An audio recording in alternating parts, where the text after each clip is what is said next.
Pangea, where all lands were united. The first people emerged from this rich, unified soil, dark and full of creative energy, as natural as the mountains and trees. Humanity's story began not with separation, but with deep connection to the land itself. As the continents drifted apart, the people remained rooted, their presence unbroken. The Americas were not settled by newcomers. The people were always here, part of the land's original tapestry.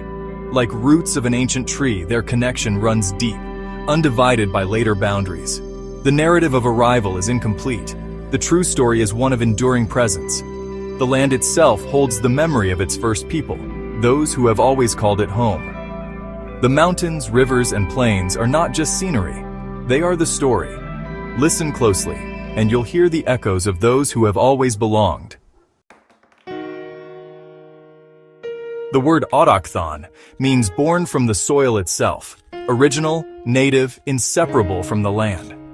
Most history tells of migration, but for many Black Americans, the story is framed only by forced arrival and slavery. What if that's not the beginning?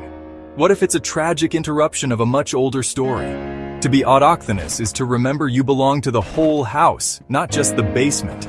This reframes Black Americans as an original people, not just descendants of the enslaved. It's not about denying the horrors of slavery, but recognizing a deeper ancient presence.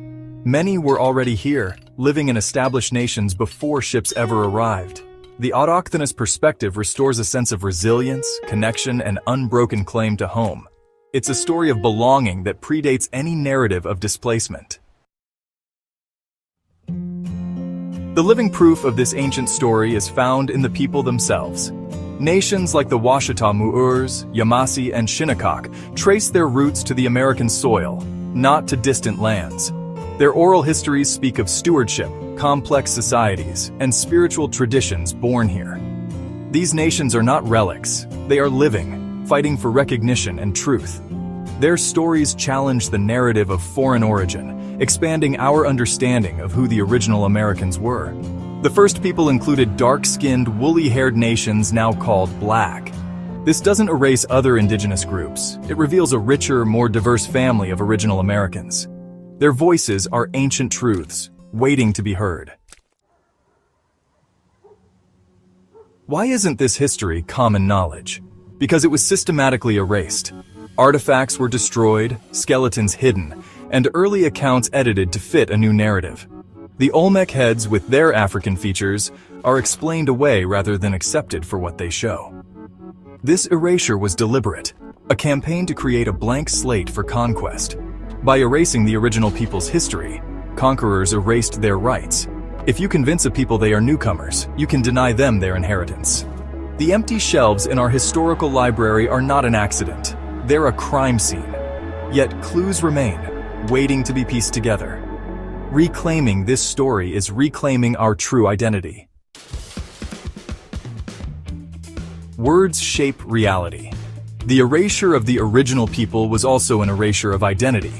Over time, indigenous nations were relabeled as Negro, Colored, and African American. Each new label distanced them from their true heritage, reinforcing the idea of foreignness.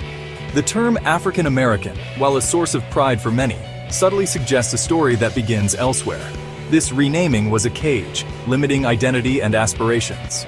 Reclaiming history starts with reclaiming names and questioning imposed labels. Black is a culture and a color, but it need not mean foreign. We can be Black and American because our ancestors were born from this soil. Liberation begins by remembering who we truly are.